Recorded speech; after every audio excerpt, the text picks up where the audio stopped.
the most precious coin that we possess.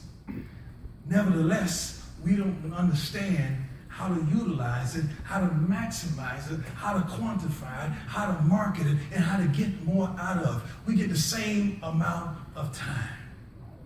You can't tell me, well, you had a tremendous gift. Yes, I did. You had a gift too. God gave all of us different gifts. Some of your gifts have taken you to places that your friends, your family members have never gone. My gift took me to the same places. Just because you have a gift and I have a gift and they're different gifts, we should never be jealous of one another, because what I did with my gift and my time took me to where I am standing in front of you today, giving you a message about that time. And I value it so much. I never go anywhere by chance. If I'm there, it's my purpose. You're never going to hey man, I was just down in the sports bar and I bumped into P.R.I.M.E. No, if you was in the sports bar, you bumped into me. I was doing something that was going to make me some money. I promise you that. I promise you that. 8 kids in my house, and I got to explain, like I explained to a group earlier, a black man can't say he has 8 kids without explaining. A niece, 18, just graduated. Another kid that I pretty much adopted, 17. He's going to get a scholarship next year. He's that kind of athlete. My 15-year-old biological son, my 13-year-old biological son, my 11-year-old biological daughter, 2 foster twins that my mother raises. She's raised probably 9 foster kids in her life. That's where I get the affinity for kids. I love kids because I've seen it my whole life. And my 3-year-old nephew, there's 8 kids in my house, and I love them. I love to be home. I love to be in their lives. I love to play. I love to talk to them. I love to go in their classes at school and surprise them. I love to take their phones when they're acting out. And their computers. You can't even beat a kid like you used to. You can't spank them like you used to. Amen? People are like, I can't believe he just said beat a kid. No, you can't spank a kid like you used to. I grew up in the days of spanking. I don't know about you. My mother hit me. She really did. She hit me really hard. And I'm still scarred by some of the things that she did, but I'm thankful that she challenged me because my father was not there, but my mother tried her best to guide me in the right direction, and she did. So now, all I do is take my kids' personal things that's like kryptonite to them. You take a kid's phone, you take his computer, you take his iPad, you take anything that's destroying a kid right now. That's worse than abuse. If you take a kid, try it. Try to make it through a day without your items as well. Time, my most precious coin. I'm careful how I spend it. I'm careful who I have around me, and I'm careful who I spend it with. You got to be careful of your surroundings. You got to be careful who you rely on your offices and your jobs, who are around you, who are close proximity, that you tell some things to, that you tell your secrets to, that you tell your business ideas to, that you tell your ways and your thoughts. You got to be careful, or they would affect your time. That's the most precious coin that we possess. How in the world can we get more of it? We can't. Therefore, we must maximize every moment. That's the only reason I'm here, because I was able to maximize my moments. Everybody got the same amount of time in the football game, but I'm P.R.I.M.E. because I was able to maximize my moments. How did I do that? I was ready. I was always prepared. You hear about the athleticism, you hear about the records, you hear about that, but very rarely did they tell you how much I studied, how much I prepared, how much I knew. I knew every time Jerry Rice broke that huddle and he jogged to the left-hand side of the line of scrimmage and he put his outside foot up that he was running the slant. I knew every time Michael Irvin broke that huddle and he jogged slightly out there, it was a running play, because if it was a passing play, he was going to jog and he was going to be happy. I knew that. I studied my opponent at the back of the hands. I know that quarterback walked up to the line of scrimmage and just peeked over at me. He contemplated throwing the ball at me, and I just looked right back at him. I said, I wouldn't try that if I was you. The reason I could be cocky, the reason I could be so, I'm not going to even say arrogant, because arrogant is a rich word of being cocky, because when I was broke, I was cocky, but when I got money, I became arrogant. And I've been the same. I studied, and I prepared like no other. That's why I was ready for the moment. The Super Bowls did not amaze me. They did not entice me. They did not excite me. It was just another game. Because the best games I ever played was on the practice field. Because I practiced like it was a game every day. The Super Bowl was just an opportunity for millions and millions around the country to see me practice. Because no matter what, I was P.R.I.M.E. You would never go into Florida State archives right now and close your eyes and reach into a practice film and see anybody abusing me or using me or dogging me. Because I practiced and I prepared like it was a game. That's why my time was always prime. Well, prime, I mean, you had injuries, yeah, I had setbacks. I had delays. But I even worked through all that. Studied. I prepared. I was already ready. So that I just couldn't wait for this opportunity. And you judged me, you ridiculed me, because I played some wonderful games against some of your wonderful teams, and I high-stepped and I danced, and the only reason I high-stepped and I danced because it was such a joyous moment, and it's the same thing I did as a child. So I was just emulating my childhood at a larger level on stage. You got mad. But nevertheless, when the company has a game, when the company has a softball event, when the company has anything, and you score, you do so well, you dance, you high step, but you get mad at me, and you do the same thing. I don't understand it. I just always wanted my time to be prime, and I made a promise to my mother that she was going to never have to work another day in her life. But so that promise challenged me to stay up there, to stay on top. What is challenging you to stay epitome of your game? What is challenging you to get to the upper echelon, to be the LeBron James of your organization, of your practice? What is that? And it can't be about you, because if it's about you, you'll quit on that. Because everybody's going through something right now. Somebody's aching. Somebody's child is acting out. Somebody's finances is in turmoil. Somebody's going through something. Everybody's dealing with something right now. So it has to be bigger than you. Your dream has to be so much larger than you, because if your dream is only about you, you are prone to quit on your dream. It's a responsibility being prime. A responsibility to be one of the best, to study, to prepare, to always be on your game, always be on your P's and Q's. That's the intellect, to be where you are. Some type of intelligence.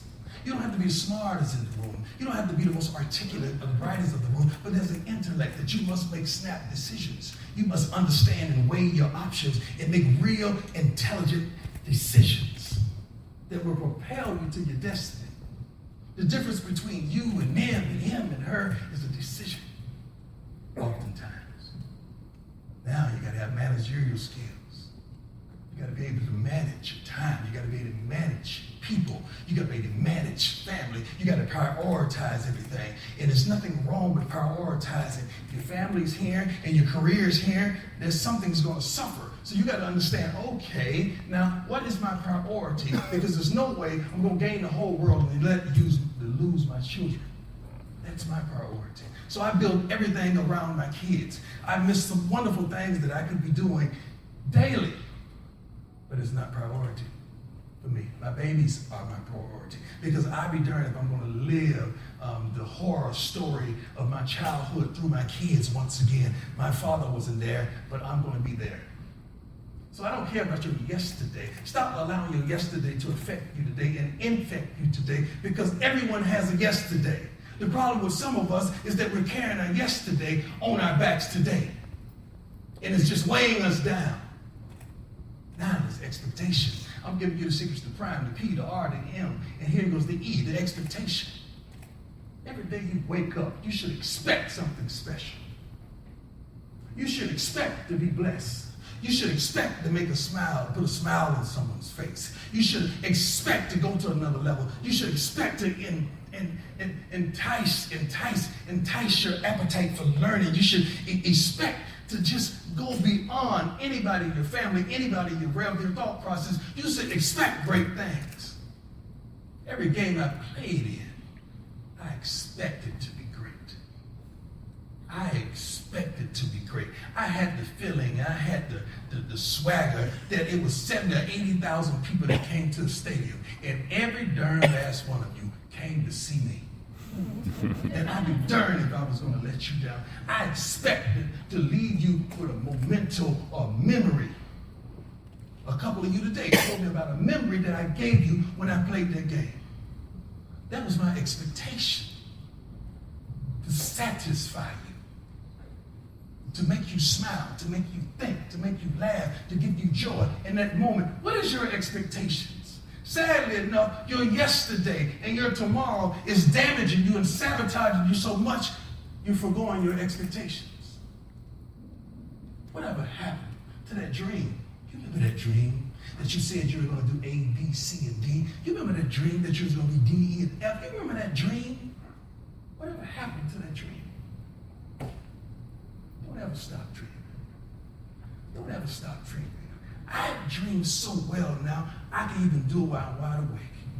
That's how bad I am. That's how I dream. That's how I live my life. I think outside the box all the time. That's just P.R.I.M.E. You can call it what you want. And guess what? I don't care. And that's another thing. It's not even on the point, but I just ran across this. Thank you, Lord. Forgive me that. Stop trying to satisfy everybody. Because and most people are going to have something to say about everything. So in the process of you doing what you're called to do, what you're blessed to do, what you're gifted to do, you better be happy. You'll be happy. Because that whole row is not going to be happy. Somebody's going to find something wrong with your process. So you might as well enjoy it. I don't wait for nobody to buy me a cake on my birthday. I go buy my own cake. Blow out my own candles. Happy birthday to me. Happy birthday to me. I'm doing that as a metaphor, but it's real. It's real. Let's get back to our dreams. Let's get back to our thoughts. Let's get back to the promises that we made ourselves and others. The reason I could never stop, because I saw my mama pushing that cart through the hospital. That's something my homeboy saw. She was just pushing that cart because she's a custodian. I lied and told everybody that she was a nurse. I'm very well my mama wasn't a nurse, but it sounded good. Until they saw her in the hospital picking that cart, pushing the cart, cleaning up. And they clowned me at school. Clowned me. Made me feel stupid because I lied. I should have been clowned because I shouldn't have lied. I should have never been ashamed of my mother. But that propelled me to make a promise to my mother. I'm going to be rich. You're never going to have to work another day of your life. It's amazing how something so foolish could charge and challenge some of us. Everybody got a story. Everybody got something that's propelling them and pushing them and making them go. So I love the story about the little engine that could. Next to the Bible is my favorite book. I read it several times a year just to remind myself. It wasn't an easy process for the little engine. The little engine was passed up, wasn't it? Yeah? You read it? Googled it on the way home. It's a good story. Promise, responsibility, intellect and intelligence, the managerial skills, and the expectation. That constitutes your P.R.I.M.E. And when you get your P.R.I.M.E. together, now let's focus on our time. Two things. There's only two things. Let's stop allowing yesterday to distract us in today. Let's stop worrying about tomorrow when we can't even enjoy today. Yesterday and tomorrow, God has given us a tremendous gift, and it's called the present. Why can't you open it? A tremendous gift. It's called a present. Why can't you open it and enjoy it today? Tomorrow's going to take care of itself. You're going to make it to tomorrow. And you're going to dominate tomorrow because you're going to expect to dominate tomorrow. God is going to give you ways to dominate tomorrow. He's going to give you ideas that you can dominate tomorrow. He's going to bring some people into your realm, into your fold that's going to help you dominate tomorrow. You're going to have discernment that you know who's who. Eeny, meeny, miny, no. And you're going to be able to discern who should be in your crowd, who should be in your cliques, and you're going to be all you can be. You're going to go farther than you ever thought about going. But make sure you don't ignore the most precious commodity that you have, and that's time. It's the most precious coin we possess. Be careful. Be careful. Be careful how you spend